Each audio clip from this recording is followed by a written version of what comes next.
last name Sexton, Sexton. After Sergeant Sexton, we will be fielding questions. We ask to please be patient. We ask that you don't yell out questions. Please raise your hand. Please give me the time to call on you. I'm going to call on someone and have someone on deck. There's a lot of people here. It'll make it a lot easier if we can just streamline it that way instead of talking over each other. Again, this is a very, very new open investigation. It just happened yesterday. We want to give you as much information as we can. We also ask that you're patient in the fact that we can't answer everything, but we are going to try and give you as much information as possible. After Sergeant Sexton answers his questions, we are going to reset, and we will do it in Spanish as well. So if you're not going to stay for Spanish, we would like to make that a quick transition for our Spanish media partners as well. So if you are just staying for English, we're welcome to break down and leave, and then we'll do it all in Spanish as well. Sound good? Cool. Awesome. We'll get everyone up here for you. Everyone's good on white balance. Everyone's good on audio. We can flip them on. Yes, sir. We flip them on that way. Yeah. Yes. Can you flip them on? Yes, with the light. Yeah. That's one we'll turn these on. Yeah, that's the one they want. Yeah. Yeah. Everyone good on. That one is burnt out right now. Everyone's good on white balance, sound, lighting. That one's burnt out. Ready? All right, you guys ready to bring everyone out? Yep. Thank you.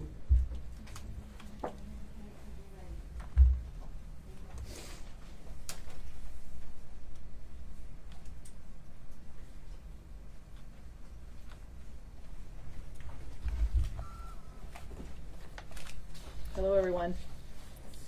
Thank you all for being here during what is a heartbreaking and deeply painful time for our city. On behalf of the Austin Police Department, I want to express my deepest condolences to the family of Hector Martinez Machuca, Adam Chow, and his 4-year-old granddaughter. Those were the lives we lost yesterday. There are no words that can truly capture the grief these families are experiencing or the shock our community feels. To our officers and first responders who rushed to the scene and rendered aid under such tragic circumstances, thank you. I know the sights you faced yesterday will never leave you, but your compassion and your courage do not go unnoticed. What happened yesterday was an unprovoked and deliberate attack, a deliberate act of violence. Innocent lives were taken in broad daylight in a place where people should feel safe to run their everyday errands and to live their everyday lives. The actions of the suspects showed a complete disregard for human life, and the pain caused will be felt by our community for years to come. The suspect in this has been identified as Ethan Nieneker, a white male, 32 years of age.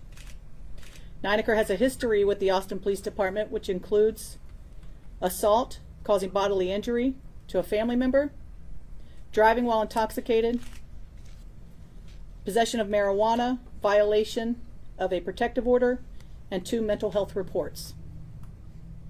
We know this incident has left many of you feeling shaken within our community, but I want to reassure everyone here that the suspect is now in custody, and at this point, we'll let justice take its course.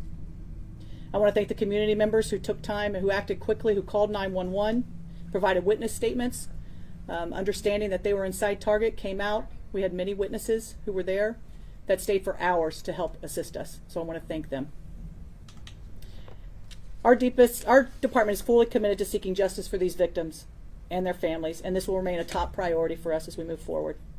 Every question has to be answered, and every charge will be pursued that is within the law.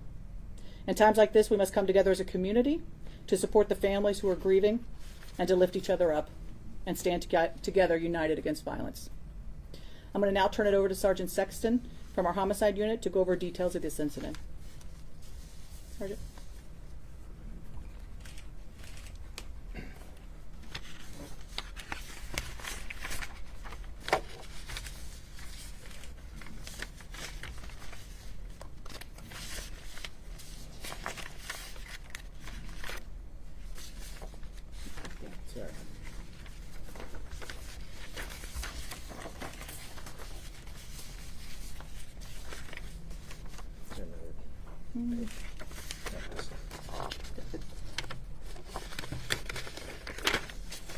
Okay. Sorry, thank you, Chief Davis. My name is Nathan Sexton. I'm one of the 2 homicide sergeants. Yesterday on Monday, August 11th, at approximately 2:15 p.m., officers responded to multiple calls of 911 shooting at the target at 8601 Research Boulevard. When officers arrived, they found target employee Hector Martinez Machuca suffering from gunshot wounds. He was transported to the hospital where he was later pronounced deceased. Nearby, officers located Adam Chow, his wife, and their 4-year-old granddaughter. Mr. Chow and the child had been fatally shot, and Mr. Chow's wife had sustained minor injuries.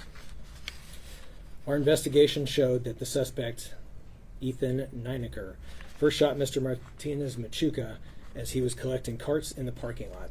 He then approached Chow's family vehicle, shooting and killing Mr. Chow and the 4-year-old before assaulting Mrs. Chow and stealing their gray Toyota 4Runner. Over the next hour, Nieneker committed multiple crimes, including attempting to steal a water truck, causing multiple crashes, assaulting another female driver, and stealing her Volkswagen. He also attempted to break into a Waymo vehicle, vandalized the home of an acquaintance, and was later seen naked in a residential backyard. Officers ultimately located him walking on Montclair Street. After refusing commands, he was tased and taken into custody at 3:06 p.m. As for the charges, Nieneker has been charged with 2 counts of capital murder for the deaths of Adam Chow and the 4-year-old juvenile victim, as well as the first-degree felony murder of Hector Martinez Machuca. Additional charges are pending related to assaults, vehicle thefts, and property damage. This case is being investigated as Austin's 39th, 40th, and 41st homicide of 2025. We are asking for anyone who has additional information. We know there are many people out there who may have recorded this, taken photos, any digital evidence. Right behind here, Chief, sorry. There's a QR code. We're asking anyone that has witness accounts, video footage, please contact APD at 512-974-TIPS. You may also submit the tips anonymously to the Capital Area Crime Stoppers or crimestoppers.org, or by calling 512-472-8477, or by using the QR code here displayed. Raise your hand for questions. Okay, we'll start with Betty, then go to Kelsey. Do you know how he got the weapons he used, or if he had a license for those weapons? I don't know about the license. The firearm was acquired through family. Kelsey, then Angela. Can you explain, I know you said he started off in Research Boulevard in Target and then he made his way carjacking multiple people and ended up in South Austin. How were you guys able to track him properly and get a hold of him in the neighborhood? Initially, we weren't sure that it was the same person. There were no other shots fired after the initial Target incident, as far as we know. But from there, we were able to find surveillance video at multiple scenes. He was wearing the same floral Hawaiian shirt at all of these I can scenes. answer a little bit of this too, Nate. Sure. I think it's also important to recognize as these events were unfolding, people were calling 911. We also had our air support in the air who was able to find the car and follow the car at that point. Was any flock safety cameras used at all? We no longer have flock safety cameras. Let's go to Angela, and then we'll go to the camera over here. Did the suspect, give any reason as to why he did this, what his motive may have been? He said that he was Jesus, and there was really no reason whatsoever given. It was a completely random choosing of the victims. Actually, so I guess going off of that, was the basis that the department says the suspect has a history of mental illness? I know that was a phrase that was used yesterday, that he has a history of mental illness. What was kind of the thing that was based on that, and if you could tell us more about that history? I think looking at his record and APD's involvement with him, I don't want to get into specifics at this point because we are talking about medical. But again, I can say that as far as the victims he chose, those were random, but this man had some serious issues. And I think about the systems that failed. In a way, as we move forward, we're looking at this background, and again, this is going to be things that are going to be coming up in the months and the years ahead. There were some serious failures here on behalf of many when you're looking at potentially some mental illness there. We'll go to Eva and then up here. I just wondering if there were any recent welfare checks, and also I had heard Senator Eckhart say today that he was found naked and holding a Bible, and wondered if you could comment on that. That is when officers approached him, and he was tased at that point and taken into custody. And then any recent welfare checks? I don't recall any that I saw. Here and then to Adrian. Can you confirm if he was employed before this incident, and if there was anybody that was concerned about his behavior prior to this? I talked to somebody that knew him that said that he was acting kind of out of the normal before this. Nathan, did you want to answer that? No. Nothing? Yeah. Now, the people are very scared of these type of incidents. What do you are doing for preventing these type of things when the people are going crazy with a gun? Well, I think, you have to look at this, and we've got someone with some serious mental health issues, and where are we able to take them? What help are they getting when you're dealing with someone with these issues? Where does someone with this capacity to do this get a weapon, and when does a family member feel comfortable giving someone with these issues a weapon? Go to Mario, and then we'll head back over to you. With the criminal history that he has, a lot of people are asking how was he wandering in the street, like how he wasn't part of the criminal justice, why was he free? Yeah, I think looking at his record, I don't think we had any incidents with him. I think 2024 was the last contact we had, and that was him calling for some found property that he was turning over to us. I have not had an opportunity, and I don't know that Nathan has from Homicide, an opportunity to delve into his history here and what each case, where that developed from. Over here, and then we'll go back. Yeah, you guys said, when you found him, it was a family member's gun. Did you guys end up recovering that weapon? Do you have any other details on that weapon specifically? We do, yes. So I'd mentioned he had crashed out that gray 4Runner, and it was recovered in that vehicle before he switched and then proceeded to assault other people without a gun. Do you know how many shots were fired? I don't. That's unknown at this time. We're still collecting all the information, but it's believed the only shots fired were at the target. And piggybacking on that, could the family face any charges for allowing this weapon to get into his hands? Or, I don't know all the details of it, but what could we see there? Sure. Unknown. We still have to investigate that. We're here in the red a minute here. Yeah, sorry. That was going to be my question, is whether or not the family member would be held accountable, or if there will be any accountability for the person who gave him that gun. Sure. Like I said, we still have to look into it. And on the history of mental health, are you guys aware of a specific diagnosis that he has received over time? And at any point, did he receive treatment? Was he ever put somewhere for treatment? Any more light on that? Because you said, Chief, you mentioned that the system failed. I'm just trying to get a better understanding of what part of the system actually failed. Yeah, well, I'm thinking about the past incidents that we had with him on mental health runs, and where is the follow-up there? And for someone to have the capacity to take the life of 3 innocent people and a 4-year-old child. As we move forward and are looking more into this, it will be interesting to kind of peel that back and see where those failures took place. But is there a specific diagnosis? There is not that I'm aware of, no. We'll go to Kelsey, then in the green, then we'll go down Can here. you tell us what kind of gun you had him? You want the gun? I don't remember the exact type. It was a handgun pistol. Status of the people who were carjacked, like injured or their cars. What can you tell us about that? Assault with injury. So, like the driver of the water truck was assaulted. He's okay. It was relatively minor injury. That obviously trauma. Like someone jumps in your vehicle. I think there's probably going to be more lasting injury from that. And the Volkswagen? Same thing. Assaulted physically, but and thrown from the vehicle as well. Take a few more. Let's go to Eva. Then do we have a question in the back here? And then we'll go back over here.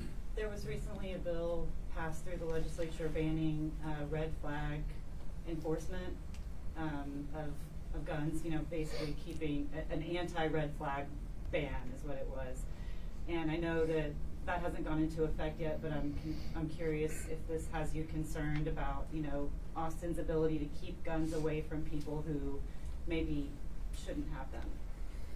Well, I think I need to learn more about this instance, right? And was this gun handed to him? How was this given? Before I make any type of statement like that. Do you know if he was on any drugs at the time? And then Do you want to talk about that? Sure. The press release mentioned something about him throwing a brick in someone's window from his Bible study. Do you know more about how that was called in and more about the Bible study connection there? Sure. We're still looking into the drug portion of it. He could have been under the influence of narcotics. It might not necessarily be all attributed to mental illness, so we're still investigating all of that.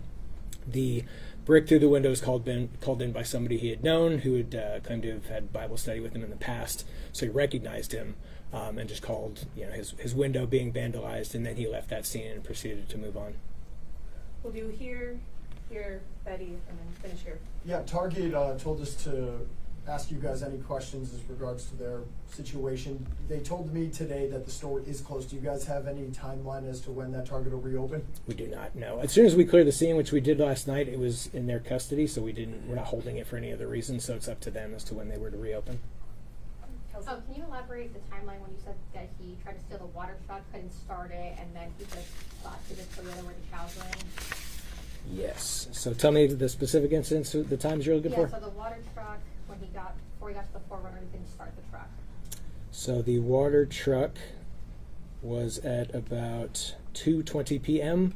and then the Volkswagen 2:25. Was it because he couldn't start that truck? And Correct. that's why he He's went to there's video of it, and he's sitting there trying to start it, and you can tell that he cannot operate the vehicle. Let's go to Betty and we'll finish out over here. Do you feel like flock safety cameras would have helped even more? I know y'all were quick in what you did, but would have helped even more in the pursuit of him? Yes, I'm a big fan of the and maybe not flock camera, definitely a fan of the LPR and what that can do. And when you're looking at violent crimes such as this, it absolutely helps in the apprehension. Yes. And what do we know about the suspect? Did he live alone? Did he live with family? What kind of job did he do? Was he able to? Was he functioning? You know, if you came across him on any given day, would you think he's a properly functioning person? From what I heard, he worked at a restaurant nearby and lived alone. And that's as far as I know about him. Thanks. And we'll do one more from Okay. Angela. When somebody has a mental health hold placed on them, how does that affect them? I mean, what's the process when you come across them? So the process for the police department, we're called to either a suspected mental issue. Officers respond, they talk to the person, and if in their opinion they do need medical help, they are then transported and a hold is put on them. An emergency detention hold is placed, I believe up to 72 hours. Thanks, guys. We're going to reset for Spanish. So if you want to stay, you're more than welcome. If not, we'll start Spanish in about 5 minutes. So you guys have to exit the space. We have to stay. Sorry.